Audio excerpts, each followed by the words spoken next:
ज्ञानी और विवेकशील होना, दोनों में बहुत ही बड़ा अंतर है। ज्ञानी कोई भी बन सकता है, धर्म ग्रंथों को पढ़ करके या गुरुजनों से सीख करके, ज्ञान प्राप्त करके कोई भी ज्ञानी बन सकता है, पर विवेकशील होना ये अलग है। कैसे? तो उदाहरण से हम जाने, जैसे ज्ञान का तो उदाहरण हो ही गया कि हम सीख करके, पढ़ करके, कुछ कथाओं को याद करके ज्ञानी बन सकते हैं। पर विवेकशील, विवेकी पुरुष, विवेकी व्यक्ति कैसे बना जाता है, उसका क्या उदाहरण है? विवेक यानी कि बुद्धि का सदुपयोग कब किया जाए, तुरंत निर्णय कैसे लिया जाए कि जो निर्णय बिल्कुल सही हो, सार्थक हो, वही विवेकी कहलाता है। तो एक भागवत यदि आपने सुनी है अथवा कभी पढ़ी है, तो उसमें एक प्रसंग आता है गजेंद्र मोक्ष।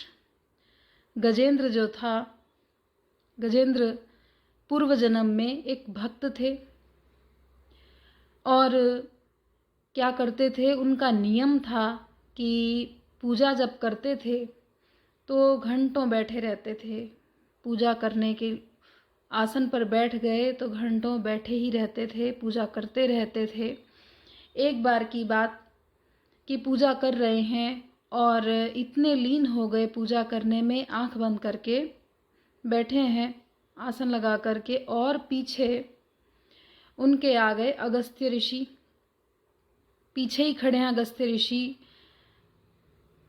वो देख रहे हैं कि देखा जाए कि कब ये उठेंगे, कब हमारा आदर सम्मान करेंगे। अगस्त्य ऋषि ये देख रहे हैं, पर उन्हें पता ही नहीं है, जो वो गजेंद्र हैं, अपने पूर्व जन्म की हम उनकी कथा बता रहे हैं, जैसे कि उन्हें पता ही नहीं है कि हमारे पीछे कौन खड़ा है। उन्हें कुछ ज्ञान नहीं है, वो तो अपने आंख बंद करके बैठे हैं। 1 पहर बीत गया, 2 पहर बीत गए, यानी कि 6 घंटा बीत गए। तब जा कर के जब वो अपने आसन से उठे, पीछे मुड़ कर के देखा तो वहाँ अगस्त्य ऋषि खड़े हैं।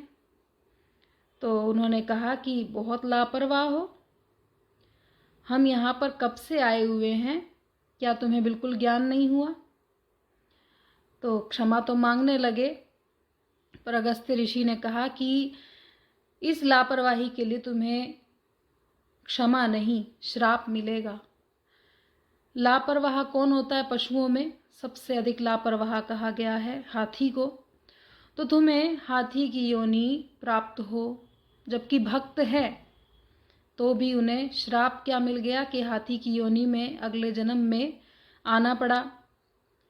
और उद्धार तो हुआ अगले जन्म में। आपने अगर यदि ये कथा सुनी है तो आपको ये पता ही होगा कि जब समय आ गया था, अंतिम समय, तो आकर के भगवान विष्णु ने ही आकर के उनका उद्धार किया था। उद्धार यानी कि मगर से बचा करके, मगरमच्छ जो था उससे बचा करके उन्हें खींच लिया था, उनके प्राणों की रक्षा की थी। पर लापरवाही के कारण से इस प्रकार का श्राप मिला। तो विवेक की बात हम कह रहे थे कि विवेकशील, ज्ञानी होना और विवेकशील होना, विवेकी होना, दोनों में अंतर है। विवेक का उस समय प्रयोग करना चाहिए।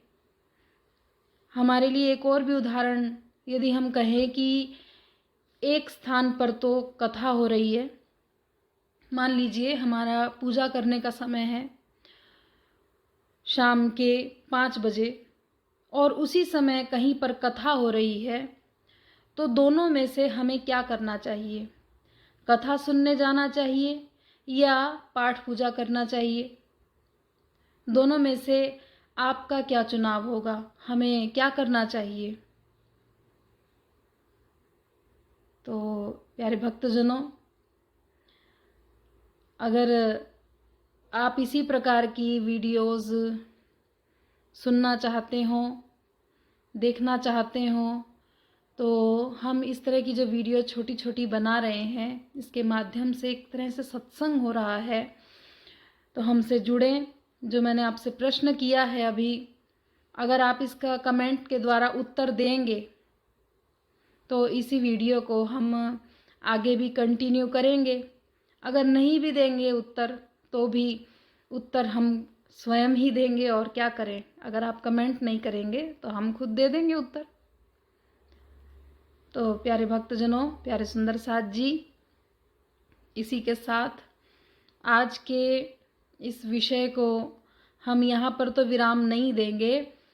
अगले वीडियो में जाकर के इसका और भी आगे क्या इसमें और जुड़ सकता है, विवेकशील कहाँ कहाँ हमें होना चाहिए, ये आगे भी वीडियो में बताएंगे। तो आप हमसे जुड़े रहिए इस चैनल के माध्यम से। आप सभी के चरणों में प्रणाम।